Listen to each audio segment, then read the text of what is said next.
सबसे अहम तरीन बात हमारे साथ उसने की थी कि हम रेयर अर्थ मिनरल जो हैं उसके ऊपर हम करें। मैं उस वक्त बहुत अरसे से कह रहा था कि रेयर अर्थ मिनरल जो हैं उनका रास्ता चीन से होके जाता है। अब वो चीन ने उसके ऊपर बाकायदा एहतजाज किया कि हमारे से पूछे बगैर क्यों भेजी। हमने तो उसके ऊपर वो पाबंदी लगाई हुई थी। 30 मिनट की मुलाकात में सारी शिकायतें भूल गई और टाइटल क्या बना, Trump cuts tariff on the China after meeting जी इन द साउथ कोरिया जी।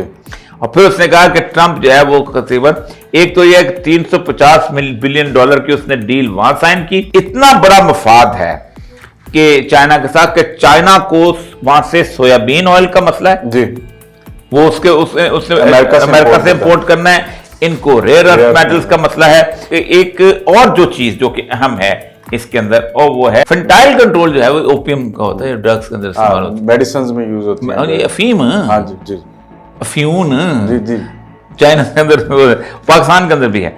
अब वो चाहते उसके भी था टैक्स अप्लाई।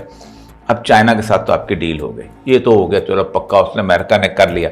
हमारा जो है ना हम फिर लाइन में लग जाएंगे, साड़ी माइन से भी कुछ ले लें, हम भी करवा लें।